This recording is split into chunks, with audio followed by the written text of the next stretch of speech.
Choosing not to nullify my existence. A Morning Glory trip report uploaded to Erowid on June 23, 2000. A slight uncertainty arises as to where to start my explanation of this experience, because it eventually seemed to have found root in events months before it actually took place. Nonetheless, I will do my best to accurately describe the facts in rough chronological order, and to denote any comments that I am adding as hindsight as opposed to events/thoughts of the time. I expect that I'll still be remembering things that I left out for a few weeks after I finish this file, but I hope it's relatively thorough. This may read a little choppily because as I remember new things, I have to pick where to place an account of them. But do your best. I'm posting this so that the old drugs veterans can analyze this experience to death. It was unbelievably powerful, and I'd like to hear as much as I can about it. I came out of it with a wonderful outlook on life, partly because of the realizations I had about my life and the problems with it, partly because I felt that I had found the answers to most of those problems, and partly because I was still alive at the end of it all. My recreational legal drug use had never produced what I would refer to as a trip, but instead a wide array of buzzes, nothings, highs, stones and such. Mostly sensual experiences with a dash of thought alteration, basically. I longed to experience the altered perception and psychedelia documented in so many books, posts and files I had collected. I had always prided myself in my habit of thoroughly researching a substance to the point at which I could surprise almost anyone I met with a fact about it before I would even consider ingesting it. I've always had very clear boundaries between substances. Those I do/would use if given the chance, those I would avoid at all costs, and those on which I have yet to gain enough information. I had put D-lysergic acid amide on my list of substances on which I had sufficient information to warrant experimentation, and apparently this was either a premature assumption or I made a few errors. Regardless, I ingested 7.2 grams of heavenly blue morning glory seeds, which should be approximately 280 seeds. This was done over the course of about 45 minutes, and I had another 1.8 grams to round it off to 9 handy when the phone rang. The phone conversation was more important to me than the last 70 seats, so I talked. About an hour later, at 9:45, I was tripping. I couldn't decide whether to lie down on my bed or sit up on its edge, and my constant motion was a bit of a problem to the phone conversation, because the phone in my bedroom rattles when moved. To make things worse, I couldn't stop trying to describe the breathing of the walls and the multicolored, mirrored spheres I saw spinning out to no end when I closed my eyes. It was thoroughly breathtaking, and I was almost giddy by the time we decided to hang up, about 3 minutes later. This left me free to watch the happenings around me. The breathing walls were neat, and somewhat of a sign to me that I had done it. This was to be a fun ride, but more profound were the mirror balls. Closing my eyes produced a vision as if I were literally surrounded by floating silver spheres, which were slowly rotating around each other and reflecting far-off shapes of red, yellow and green. I could have watched them all night, but I had other plans. I was still coherent enough to brush my teeth and wash my face, and I did so. I went out into the living room to get my CD player and carefully returned to my room. My CD player hadn't been working consistently, but my other choice was to carry my stereo down the hallway, and I didn't trust my vision or coordination well enough for that. I expect that it still wasn't working, but I was too far gone to care. Anyhow, I plugged in the player, took off my shirt, carefully put the little Morning Glory bags into a drawer, and searched for Pink Floyd's Dark Side of the Moon. It took me a long time to focus on the CDs well enough to pick it out, but eventually located it. I was unbelievably anxious to lie in my bed, close my eyes and listen to my music, and I remember smiling like an idiot through the entire preparation process. When I had finished, I put out the lights, applied my headphones, slipped into bed and pressed play. If only I had videotaped myself. I spent the following 42 minutes, 57 seconds listening to one of my favorite albums as if I had never heard music before, and freely associating every concept that came into my mind with every other that I had pondered that evening. My thoughts were racing, and I seemed to be pointing to them with various body parts as they passed me. I'm not sure how to best convey this concept, but as I connected my thoughts, I attempted to whisper them to myself, and they were speeding by at such a rate that the only things I spoke were along the lines of okay, and then, but that means, so that but, ha, and ha, and I will proceed to emit a whispered gasp of understanding, as if connecting these thoughts had explained a major portion of my life. Occasionally, I would decide that it would be best if I calmed down and slept, but that could only last for a few seconds, for as I would begin to ponder the act of calming down to sleep, I would whirl into another episode of free association. Each of the connecting phrases I muttered, and then, but that means, so that, was accompanied by a physical movement. My movements had become very smooth. Things such as running my fingertips down my face, wrapping my arms slowly around myself, bringing my knees up to a rough fetal position and then back, all very fluid, smooth motions. But when my thoughts were jumping, each jump seemed to be accompanied by a single muscle moving, and each of my limbs was accomplishing its current goal in motion by waiting for one of its muscles to get its turn to move. At the time, I was only aware of a singular sensation of motion that was felt first in a leg, then an arm, then a foot, and such. But when I gasped with understanding at the end of my line of thought, I would find my arms twisted into unnatural positions around my body and each other. I occasionally took breaks for breath. I was gasping out all these thoughts to myself, and my breathing was abnormal enough as it was without trying to keep quiet, or to feel my face, shake my hair.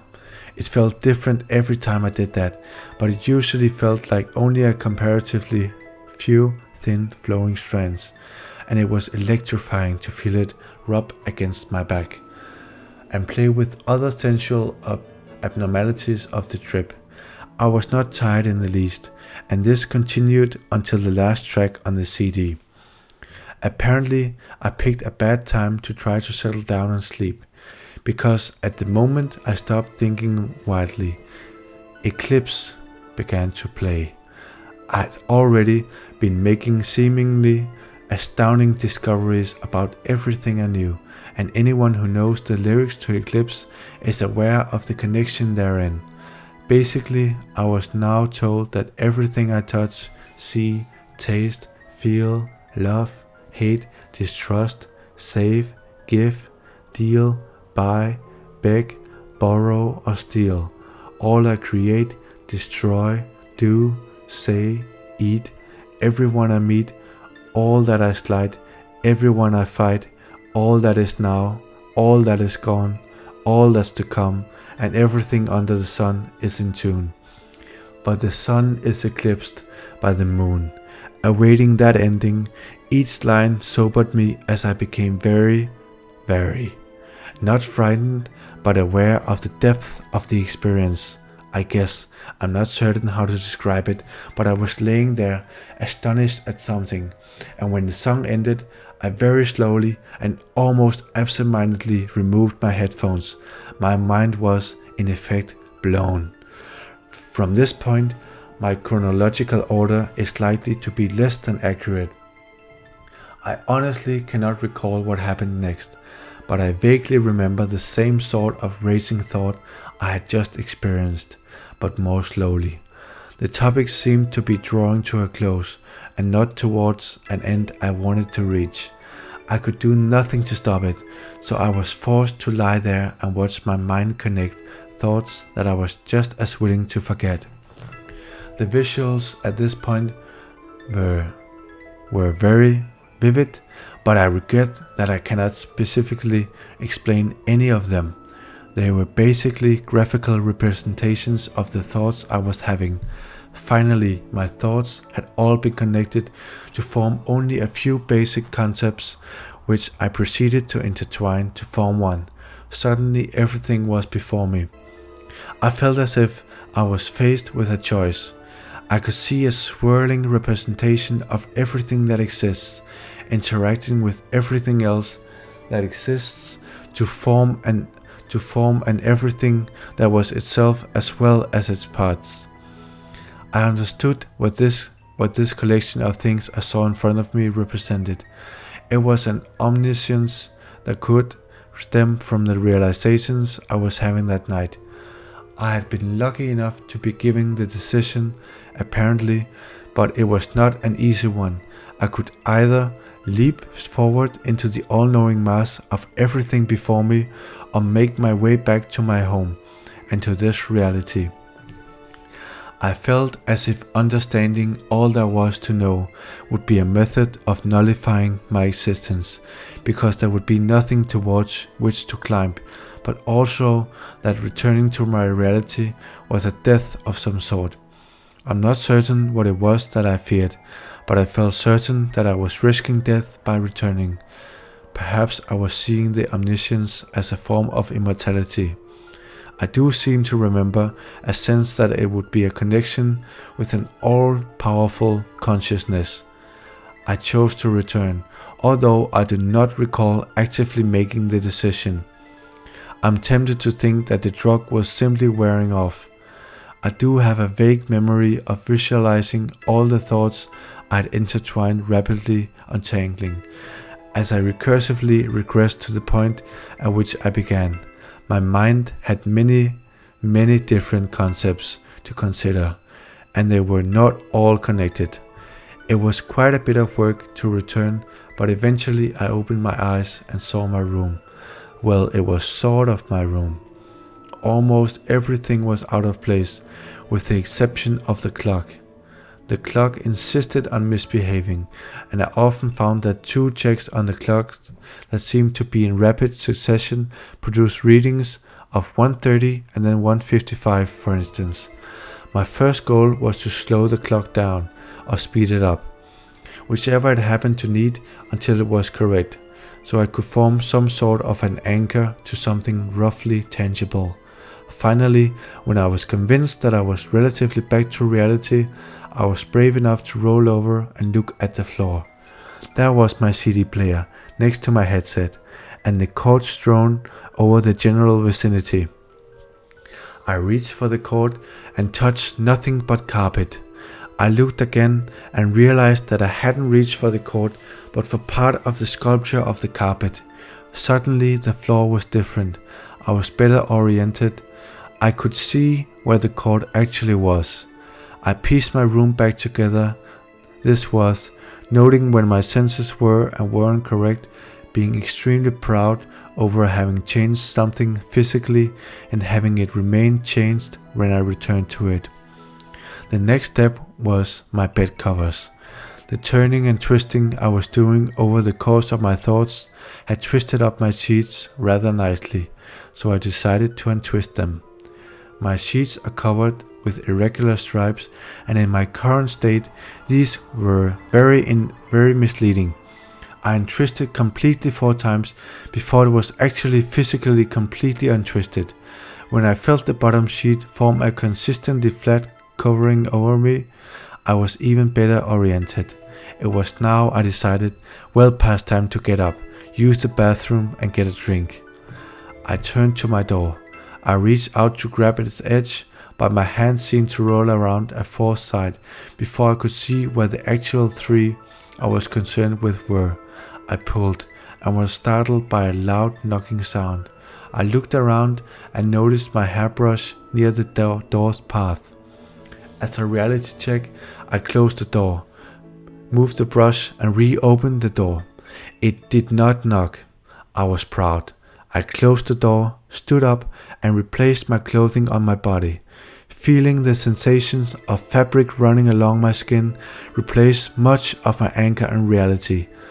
Also, I quietly opened the door again and walked down the hallway. I walked into the bathroom and my perspectives in there helped set me straight because the bathroom was one of the last rooms I visited before the LSA took. The shower curtain, the sink, the tile, my sister's little jar of sea monkeys in the corner, they all seemed right and I knew I was closer. The only thing that startled me was the clothes above me and to my left. I stared at the designs, though, and realized that my mother had hung wet clothing over the curtain rod to dry, and this reminded me that time had gone on even after I closed my bedroom door the evening before. Things looked promising, but I was still in my own little altered state, not actively noticing the things around me. I left the bathroom and went further down the hallway to the kitchen. Without filling in any details of the parts of the kitchen itself relevant to this action or not, I did nothing but the following. I got a glass full of juice. It wasn't until I took a large drink that I realized everything around me, and it was exactly as it should have been. The juice, however, was not from the same fruit as that which I had been drinking with my seeds, and the new taste surprised me, waking me to my surroundings. I was quite impressed that this had such an effect, and I went around touching things. The dog's leash, the microwave, the table. I read a bit of the newspaper. I had to get back to bed, I decided. My room was still foreign, however, and I had some reality to set back into place. I had made quite a few things in my room do what they should, but I still could not form one clear picture of my surroundings. I spent the time to come playing with objects, relearning their tendencies and interactions with other objects. For instance, one of the more interesting was when I saw my juggling bags on the floor. I picked one up, tossed it and caught it, and finally decided to toss it off the edge of the bed. It landed on the ground with a thud, and I became more aware of gravity and where the floor was. I played with my clock radio, making it pop with noise by turning on the radio with no volume. I turned the light on and off a few times. I opened my door and did the same, feeling it necessary that I was vulnerable to being caught while doing this. I would suggest that since I quite often have a very real sense of where my family is and whether or not they can discover me in any act they would not approve of, I was attempting to create a little mild paranoia to which I could relate. Throughout this entire ordeal, there were a few things that recurred. For instance, when the room was particularly silent, I could hear my watch on the bedside table. Its band has been broken for ages, and thus it's well buried by other bedside table type items, and I wasn't used to hearing it. In order to concentrate on it, I would mutter tick tick tick tick tick tick tick tick tick tick tick tick tick tick tick tick. I quite often looked myself over to see how familiar I looked, and I occasionally would find it necessary to specifically check the familiarity of my genitals, with and without the door open. One of the strangest actions was tickling my gag reflex. It wasn't as responsive as it usually would be, and I think that the closer it came to responding as I was accustomed, the closer I felt to reality. Occasionally, I would feel something unfamiliar, like a 1mm thick disc, I think, and reach for it, but it would always fall further down my throat, and I felt as if I were curling my finger into my throat, through my tongue, and back around in a full spiral. I finally stopped this habit by staring into my throat via my mirror while doing this, and at first, my throat appeared as a terrifying cavern of death. But it gradually became the back of my mouth as I remembered it. Rubbing my hand over my face to confirm that it was the face I remembered would naturally occasionally cause my hand to brush over my lips, and the feelings reminded me of a specific intimate encounter of the past. Also, I noticed that my inner lip produced a much more smooth sensation across my hand than I would expect from saliva. Whatever I pictured myself doing, I would proceed to do, because I knew that confirming the images in my mind was the only way to convince myself that I was perceiving things as they were. I finally turned away from the room and towards myself. I looked in the little mirror on my headboard, and I did not recognize my physical self as it currently is. I reminded myself of the 7th grade me, except my hair was as it currently is. The most profound differences were my facial features and the presence of a large amount of acne that wasn't there when I went to sleep. I tentatively rubbed one of the pimples I saw and found nothing but flat skin. Good. I felt my entire forehead and face for bumps and found my complexion was much clearer than the mirror suggested. I looked back and I was much closer to normal. I looked back at my floor to reconfirm the stability of reality and noticed my CD player. I pressed play, and when I heard sound, I picked up the headphones. I didn't wear them, but I moved them around and oriented myself to the sound. It helped tremendously, as did proving that I could change things by playing with the skip/search buttons. Finally, I stopped and removed the CD. I looked at it, had some profound thoughts about creative energy in the mind, glanced at my guitar, and then back at the CD. I turned it around to see my face in the back, and what I found was a small, frightened, unfamiliar face with meek features. Suddenly the face rapidly transformed into dozens and dozens of other unfamiliar faces, until I looked away and placed the CD in its jewel box. I looked in my mirror and saw my face. Comfort. But suddenly the right half of the mouth in the mirror twisted into the most angry snarl I'd ever seen on my face, and then quickly calmed to normal. The left half followed suit, but this was more fierce. Finally, I physically curled my face into an ugly, angry snarl and silently roared, feeling a large amount of negative energy being dispersed in that act. I could tell that this was nearly over. Suddenly, however, I began feeling that, even though I'd regained most of my reality, that I might have caused some sort of permanent psychosis. I wondered if it would be too late to save me, or if there was still time, or perhaps if there would only be time if I sought help immediately. I was faced with the issues of coming to my parents about the night's experiment. I suddenly felt that I had no choice but to tell them, but there was still enough sense in me not to. I knew that this would have to wear off, but I also wasn't certain what would be left behind. I opened my door again and sat down on the carpet before the tile of the hallway. I breathed. It was a very liquid, unfamiliar breath. I suddenly decided to breathe very rapidly, and the quiet sound of my hyperventilation produced a spinning sound in my head, as if the noise were actually produced by a large spinning wheel that made little gasping noises periodically. The sensation reminded me of the sensation I had earlier on in the trip, of many small things meshing together to form a large whole. My breathing returned to normal and I began to cry.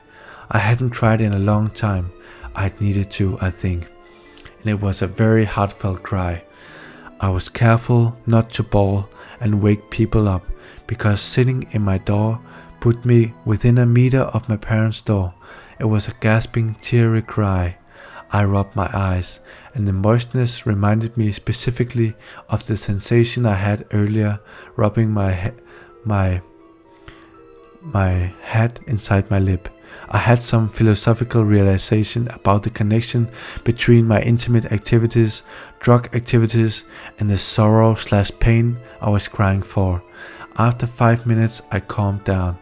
I got up, took one more trip to the bathroom, and while there, my ears were bombarded with sounds. I recognized my parents' TV, which I had turned off as soon as I was coherent enough to do so. My father's alarm clock, which wouldn't be going off this early, was buzzing in my head. My family's voices were audible in the far distance, and I realized that I'd been hearing them throughout the past hour or two. I was a bit afraid that I wasn't perceiving anything correctly, and they were in fact right over me, trying to wake me or something of the sort. Finally though, I left the bathroom, checked their room, and they were still asleep. The television off, the alarm silent. I smiled. Things were right, things were good. I walked back to my room, looking it over. I realized that it was back in order. I checked the clock. I had a couple hours of sleep ahead of me. I stared at my bed. I slid into my bed, and as I did, I could see, hear, and feel the remaining uncertainties and inconsistencies of my surroundings disappearing as the sheets sliding down my arms produced the most familiar feelings I'd felt all night. I slept.